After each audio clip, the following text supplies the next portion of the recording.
Je m'appelle Alexis Gauthier, je suis responsable de service de la maison relais Olympe de Gouges de la SFAD. Manuela Péan, conseillère en économie sociale et familiale. Charlotte Lebel, TISF, donc technicienne de l'intervention sociale et familiale. La SFAD est une association qui regroupe 4 pôles d'intervention, un pôle petite enfance, un pôle insertion socio-professionnelle, un pôle protection de l'enfance et un pôle cohésion sociale, au sein duquel est la maison relais Olympe de Gouges. La maison relais est un dispositif de logement accompagné, la spécificité à Olympe de Gouges de n'accueillir uniquement que des femmes. Il y a 2 travailleuses sociales qui travaillent à temps partiel sur la maison relais. Et moi, je suis arrivée à la maison relais, c'est une création de poste. Donc, je suis arrivée en décembre 2016. Et du coup, moi, je suis arrivée en octobre 2021, après plusieurs remplacements, donc depuis 2020, sur la SFAD en général.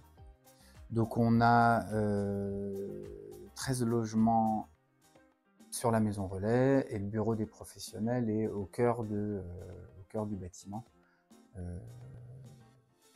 en proximité des résidents. Donc, notre mission, c'est de proposer un accueil dans un logement. Donc les femmes que l'on accueille sont locataires de leur propre logement et n'ont pas de limite dans la durée du séjour. Notre mission principale, c'est de les soutenir dans le quotidien, sur l'entretien du logement, sur la gestion du quotidien, donc dans des entretiens individuels, mais également dans des temps d'animation collective. En fait, on fait relais entre les résidentes et tous les services de droit commun. Moi, mon travail m'apporte de la satisfaction, le fait de pouvoir soutenir, être présente auprès des personnes qu'on accompagne en fait, dans le quotidien. Moi, ce qui me plaît, c'est qu'on est 2 professionnels et du coup, on est vraiment en autonomie et on est co-référente sur toutes les situations. On peut aussi représenter un relais pour les résidentes, pour certaines qui ont le projet d'avoir un logement complètement autonome. Mais ce n'est pas une obligation, ça veut dire qu'on peut rester à la maison relais potentiellement toute sa vie. C'est en cela que je trouve que la maison relais est vraiment intéressante, c'est que c'est un des rares dispositifs qui accepte l'idée que certaines personnes auront besoin toujours d'un soutien de professionnels. En maison relais, du coup, on a une vie semi-collective, donc chaque résidente a son logement. Du coup, il y a un salon collectif, une cuisine où elles peuvent aussi avoir accès sans nous, une buanderie. Alors en fait, dans notre métier, on n'a pas de journée type. Ce qui est important, c'est l'adaptabilité, parce qu'on peut avoir des rendez-vous fixés ou des réunions. Et en fait, voilà, nous, on est dans le quotidien, donc on a toujours notre porte ouverte et les dames peuvent venir. Voilà. Il peut y avoir des crises d'angoisse qui n'étaient pas prévues. Et du coup, voilà, on est très adaptable. Donc le lien qu'on a avec les résidentes, il est quotidien, parce que du coup on est présente en général du lundi au vendredi. On les voit quasiment tous les jours, voire des fois plusieurs fois par jour. Pour beaucoup de résidentes, on est le seul lien, le seul entourage en fait qu'elles ont. Donc pour certaines, c'est vraiment un lien assez particulier qu'on peut représenter. Donc à la maison relais, on vise une communauté de soutien. Donc à la fois on est soutien en tant que professionnel pour les résidentes, mais on vise aussi un soutien réciproque entre les résidentes.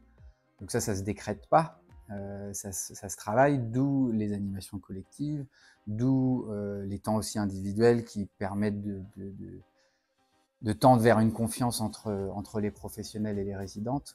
Mais les professionnels, elles sont là que du lundi au vendredi. Et un week-end sur 2, essentiellement pour des temps d'animation. Ça veut dire qu'on n'est pas là le soir, la nuit, le week-end. Donc notre travail, c'est quand même de faire en sorte que les résidentes, entre elles, puissent faire soutien. Donc la maison relais est une vie semi-collective. Donc on propose des activités en général 2 par semaine. Donc ça nous fait 8 activités par mois. On propose une fois par mois aussi un temps thé-café pour justement préparer ce planning d'animation. Donc en fait, on fait un petit flyer. On essaye de voir un petit peu ce que les résidentes souhaiteraient.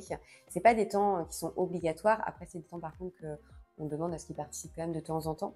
On essaye d'élargir au plus possible. Donc c'est très large. L'été, on fait beaucoup de sorties à la journée, donc on peut aller faire des pique-niques, on va visiter des endroits qui ne sont pas très loin, ça peut être Fougères, ça peut être Combourg, mais histoire, voilà, ça ira un petit peu. Et sinon, ça peut être des choses aussi à la Maison Relais, des ateliers cuisine, ça c'est quelque chose qui fonctionne vraiment bien.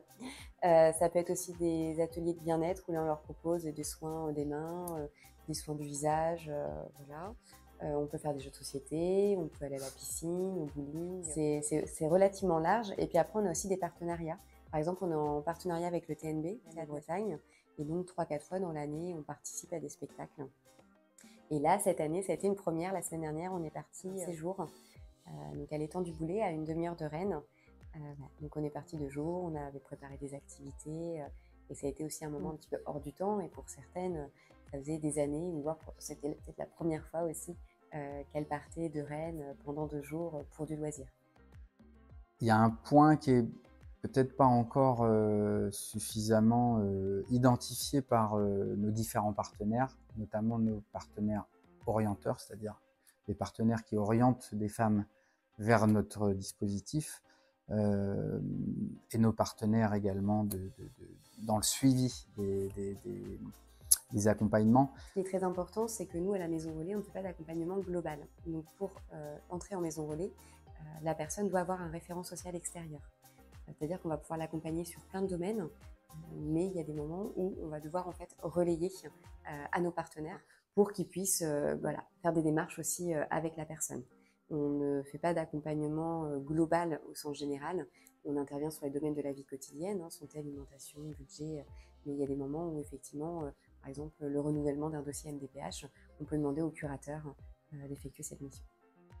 Toute la dimension du lien éventuellement avec les services de protection de l'enfance, des choses comme ça, nous on peut faciliter ce lien-là, on peut participer à des commissions, alors toujours avec l'accord des résidentes, mais on ne peut pas porter cet accompagnement global-là. On est vraiment un facilitateur de lien. Tortia. La Maison Relais, ça nous aide à se sentir mieux dans un appartement. Au départ, j'ai eu peur. Bon, après, avant, on m'a aidé dans d'autres foyers. De plus avoir peur. Et la Maison Relais, ça m'a encore plus aidé.